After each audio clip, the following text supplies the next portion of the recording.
Sejam muito bem-vindos, amados irmãos e irmãs, à reflexão do Evangelho deste domingo, que é o Evangelho de Mateus, capítulo 21, versos de 28 a 32. Quem é contra a justiça do reino? A parábola dos dois filhos só se encontra no Evangelho de Mateus. Esse dado é importante, pois o evangelista tirou lá do fundo do baú coisas antigas, mas também coisas novas, a fim de dar ao seu escrito uma dimensão especial. As parábolas exclusivas de Mateus são as coisas novas que ele reservou para o momento certo, querendo com isso sublinhar a ideia básica de percorrer todo o Evangelho.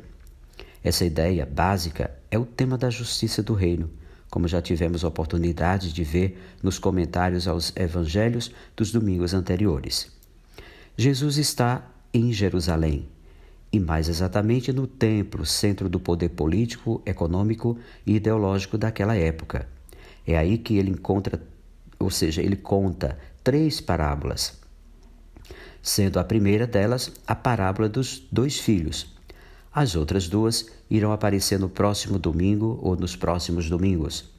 Trata-se de parábolas de confronto e de conflito entre o mestre da justiça e os promotores da sociedade injusta, que representados hoje pelos chefes dos sacerdotes, que é o poder religioso e ideológico, e anciãos do povo, o poder econômico.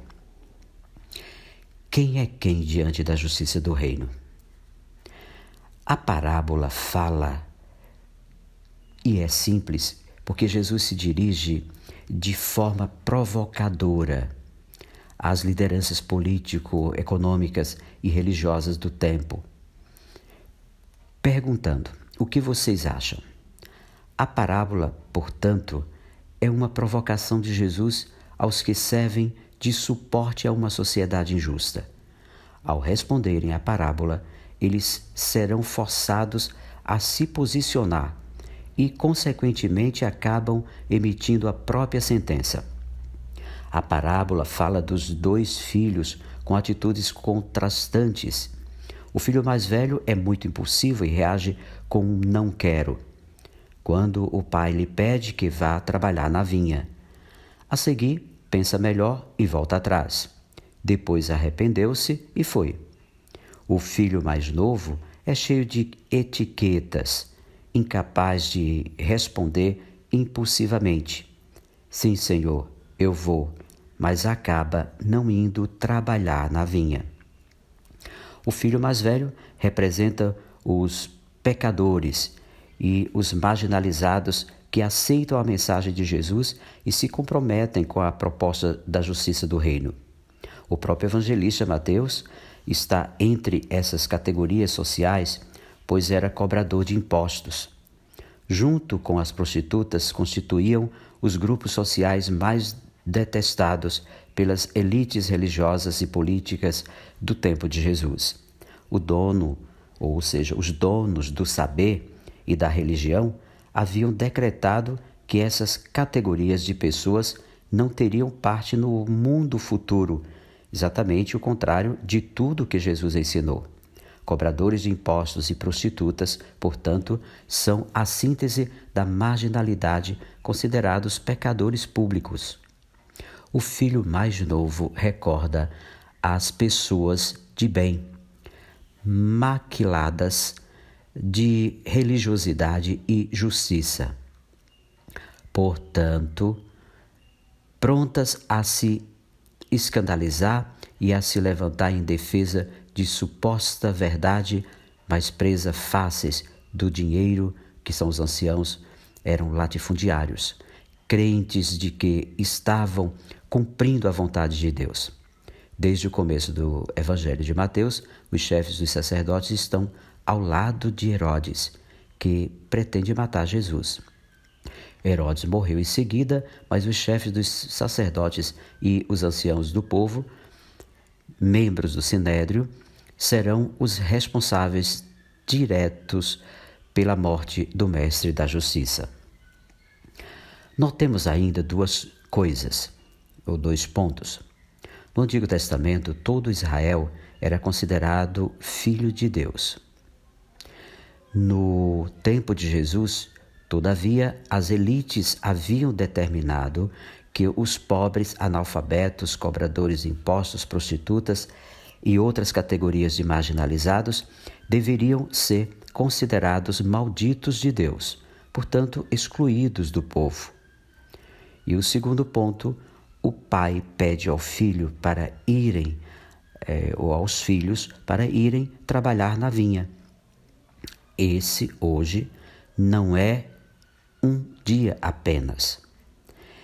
É o período que vai do início da atividade libertadora de Jesus, anunciada por João Batista, até que cheguemos à construção aqui na terra da justiça que implanta o reino no meio de nós. Os marginalizados deram ouvidos e se comprometeram. O mesmo não se pode dizer das elites.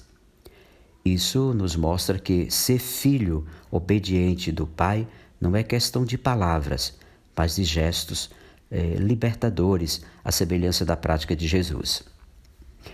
Um outro ponto, percebemos aqui, uns entram no reino, outros não. Depois de contar a parábola, Jesus pergunta aos chefes dos sacerdotes e anciãos do povo qual dos dois fez a vontade do Pai. Por trás dessa pergunta, ressoam as primeiras palavras que traçam o programa de Jesus, segundo o Evangelho de Mateus. Devemos cumprir toda a justiça. A vontade do Pai está expressa na prática do Filho. Os que se comprometem com Ele se comprometem também com o projeto de sociedade nova que Ele trouxe. Jesus confirma a seguir a sentença que as elites inconscientemente deram para si próprias. Pois eu lhes asseguro que os cobradores de impostos e as prostitutas vão entrar antes de vocês no reino do céu. Porque João veio até vocês para mostrar o caminho da justiça, e vocês não creram nele. Os cobradores de impostos e as prostitutas creram nele. Segundo os estudiosos, a expressão entrar antes é um modo de afirmar a exclusão. Não é que os cobradores de impostos e as prostitutas entram antes e os outros entram depois.